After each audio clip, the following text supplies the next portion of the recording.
Hey everybody, Tom here. I have this bowl here. It's actually one of my ceramic water bowls for when I do watercolor in my studio. I thought it would make a nice subject to paint. The reason why I selected is the past two times we've been doing landscape. Thought it would be nice to do a different subject and just approach watercolor painting in a different manner. I think it'll cause us to maybe hone and sharpen some skills, maybe some drawing skills as it relates to watercolor. So here's the unannotated photo. Over here we have the annotated photo. In annotation, I mean I just have it outlined as a way of illustrating the drawing structure of the form. I have two lines here. One is the hard edge of the cast shadow. The other one is outside cast edge, or soft edge of the cast shadow. That is refracted light going on there. And maybe I'll talk about that a little bit more with you in the future with the video. So let's get going with the video itself.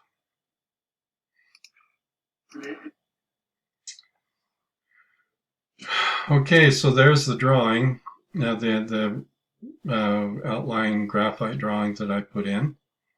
And now I'm ready to start laying in color. I'm thinking of the basic structure of the form, its basic colors, that helps us to get started with what's going to go over the top. Remember, all this time as I'm going along, I'm thinking about where to preserve my whites.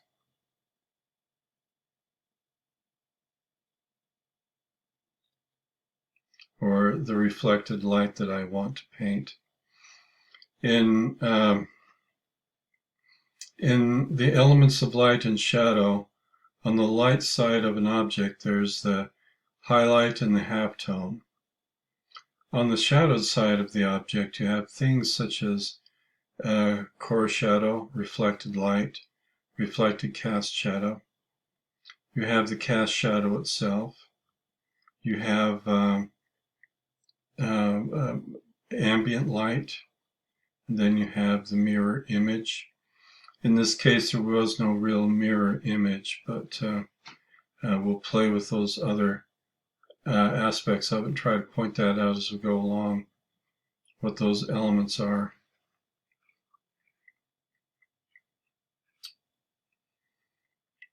I'm pausing here because I must be mixing up a big amount of color to start using, so I'm going to hit this into double time to move through it just a little bit more. So I've kind of let that painting of the vessel itself dry. Now I'm coming in with the background. And this is one of about 2 or 3 or 4 passes that I'll make, laying in that background.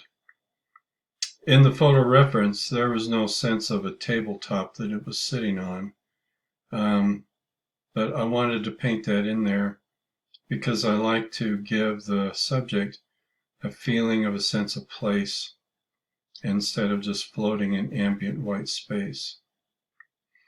Now, as you can see, I'm laying the paint down onto dry paper and then coming in with water and softening and modifying edges from there.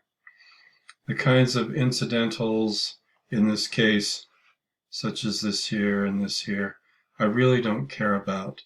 They'll disappear over time, or they'll just kind of go into the background and just won't have the kind of maybe shocking look that they have right now. Now in the photo, everything was kind of a taupe tan color.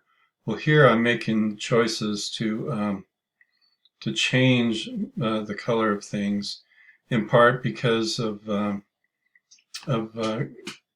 having the opportunity to create a little bit of contrast or complementary colors. Orangish brown, bluish grays, a little bit of violet. Those are sort of complementary, or sometimes what is known as complementary split or color relationships. So I'm playing with that idea.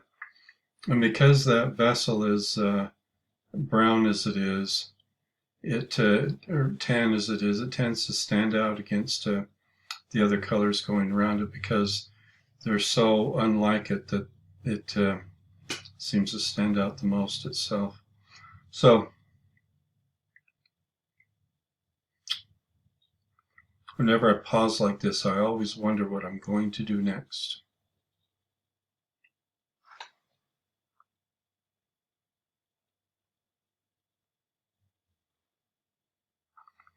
Check in with my hand to see if it's dry enough. And now I'm again taking advantage of my left-handedness, bending that the way it needs to be in order to be able to lay in those dark tones. I think that's the first of 3 times that I go over that to get it as dark as I feel it needs to be.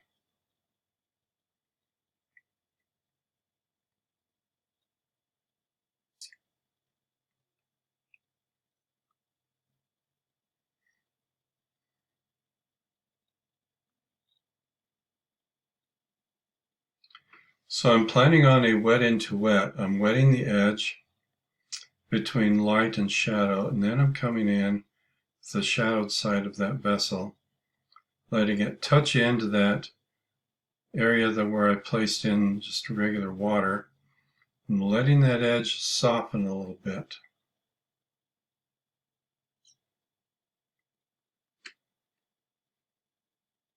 Sometimes when you do that, it can be a little intimidating, but all you really can do is just charge in there, see what you get.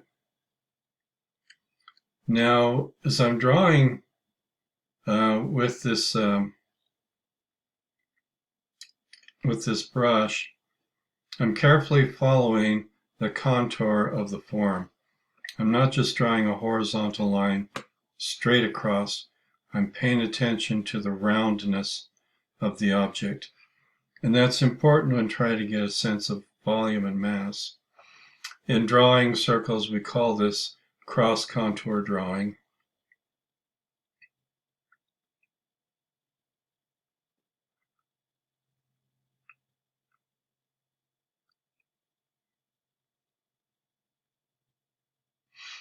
So I'm coming back into the background some more.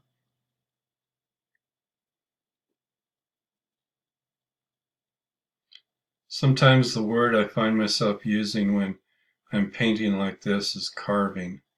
I'm carving out the shapes, the lights and the darks. What I want to do is allow a hard edge to be here, but let it soften out in here so that it kind of gives emphasis to the center of that picture plane.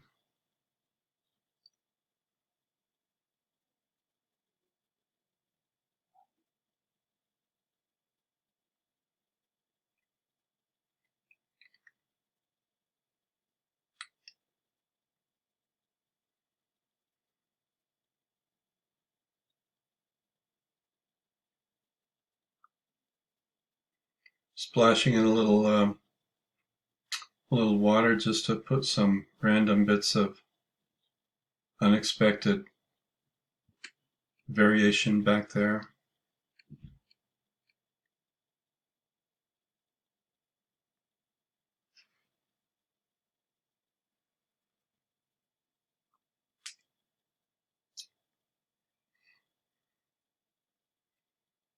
Now, finally, I'm getting to that cast shadow.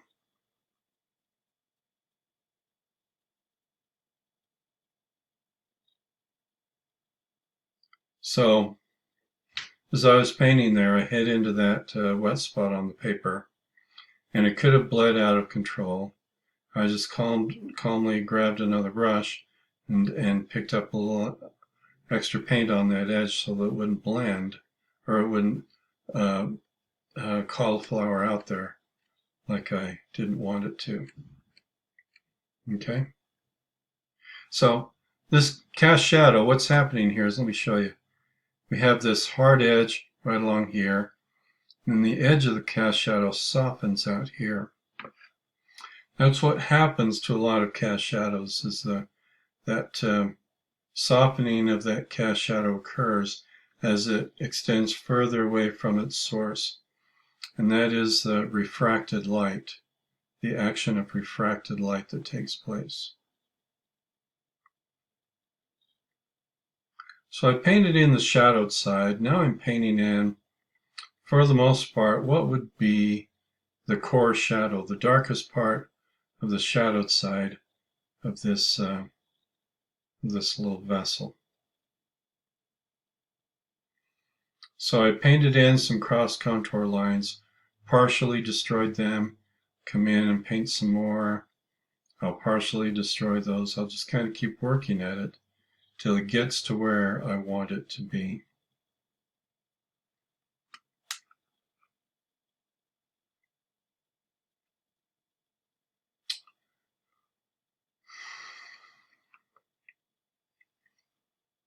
Darkening that interior just a bit more. Going ahead and using a complementary color to that tan, orange, yellowish color of the vessel itself.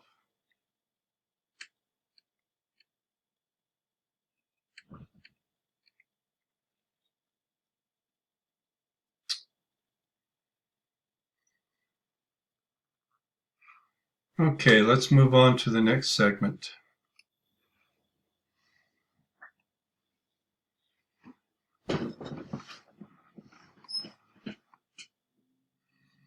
Okay, just ready to push this a little further, darken my darks where they need to go dark, keep my lights light.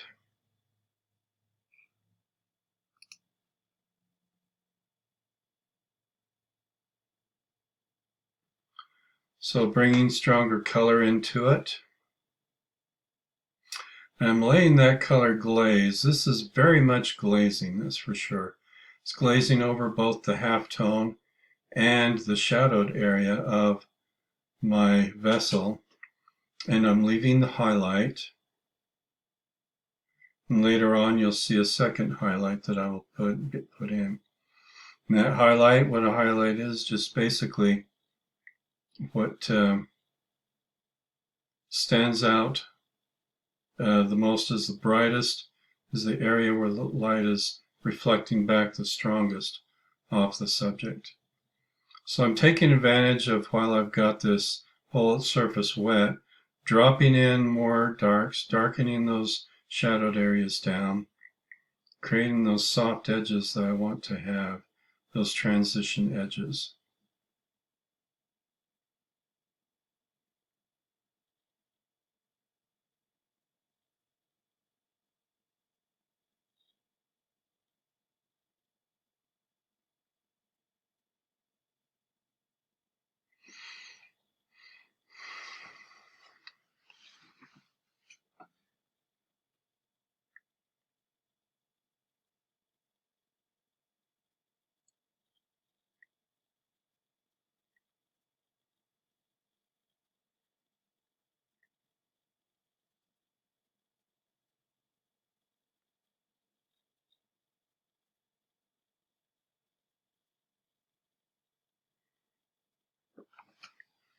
I'm purposely bringing in a little variation into that background. I don't want the color background to be all the same. I like to have a little visual interest in that back there. Okay, well, we're coming up on the end of this first 15-minute segment of this MP4 video, so I'll be turning this one off and turning on another one. See you in a minute.